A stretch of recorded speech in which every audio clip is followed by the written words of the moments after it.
শেরপুরে চলমান বন্যায় মৃতের সংখ্যা বেড়ে হয়েছে 11। বৃষ্টি না থাকায় পানি কমতে শুরু করলেও এখনও পানিবন্দী অনেক মানুষ।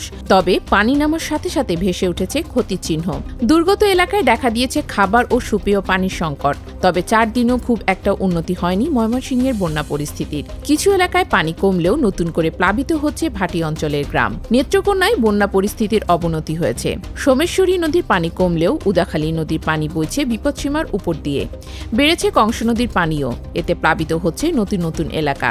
দুর্গাপুর, কলমাকান্দা সহ 5 উপজেলার 1.5 শতাধিক গ্রামে পানিবন্দী হয়ে আছেন লক্ষাধিক মানুষ।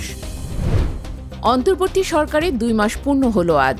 ছাত্র জনতার অভ্যুত্থানের মুখে গত 5 আগস্ট শেখ হাসিনা সরকারের পতন হয়। এর 3 দিন পর 8 আগস্ট ডক্টর মোহাম্মদ ইউনূসকে প্রধান উপদেষ্টা করে অন্তর্বর্তী সরকার গঠিত হয়। প্রধান উপদেষ্টা সহ এ সরকারের সদস্য সংখ্যা 21। উপদেষ্টা মণ্ডলীতে রয়েছেন বৈষম্য বিরোধী ছাত্র আন্দোলনের 2 সমন্বয়ক নাহিদ ইসলাম ও আসিফ মাহমুদ। এছাড়া প্রধান উপদেষ্টা 2 জন বিশেষ সহকারী এবং 1 জন আন্তর্জাতিক বিষয়ক বিশেষ দূত আছেন।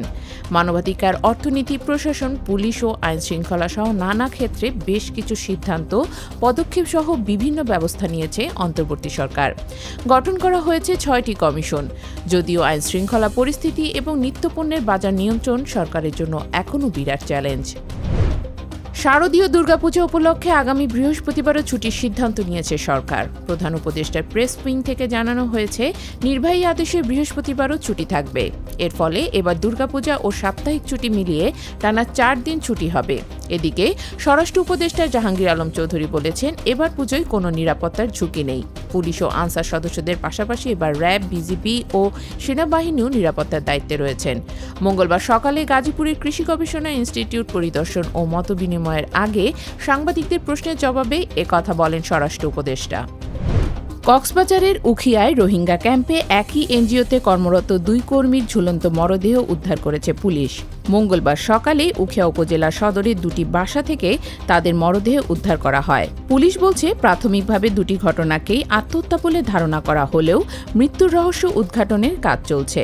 যাদের মৃতদেহ উদ্ধার করা হয়েছে তাদের একজন মেহেরাব হোসেন। তার বাড়ি পটুয়াখালী বাওয়াল উপজেলার মাছপাড়া এলাকায়। তরুণীর নাম পপি দেব। তার বাড়ি হবিগঞ্জের নবীগঞ্জ উপজেলার কসবা এলাকায়। তারা দুজনই বেসরকারি সংস্থা RTM ইন্টারন্যাশনালে কাজ করতেন।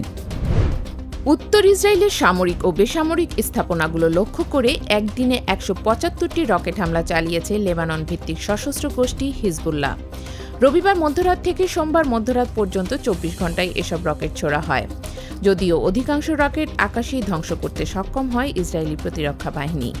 গাজায় ইসরায়েলি বাহিনীর অভিযানে 1 বছর পূর্ণ হওয়ার পর 7 অক্টোবর থেকে হামাস ও তেল আবিবকে লক্ষ্য করে রকেট হামলা শুরু করেছে। ইরান সমর্থিত হিজবুল্লাহকে ধ্বংস করতে ইসরায়েল গত 23 সেপ্টেম্বর থেকে দক্ষিণ লেবাননে অভিযান শুরু করে। এই অভিযানে গত প্রায় 2 সপ্তাহে 1251 জন নিহত এবং 3618 জন আহত হয়েছেন। বাস্তুচ্যুত হয়েছেন 12 লাখেরও বেশি মানুষ। চলতি বছর পদার্থবিজ্ঞানে নোবেল পুরস্কার পেয়েছেন জন জে হপফিল্ড ও জফ্রি ই হিন্টন। কৃত্রিম নিউরাল নেটওয়ার্কের মাধ্যমে মেশিন লার্নিং সম্ভবপর করে তোলার ক্ষেত্রে গুরুত্বপূর্ণ আবিষ্কার ও উদ্ভাবনের জন্য তাদের এই পুরস্কার দেয়া হয়। তাদের গবেষণা মেশিন লার্নিং ও AI তথা কৃত্রিম বুদ্ধিমত্তার উন্নয়নে গুরুত্বপূর্ণ ভূমিকা রাখছে।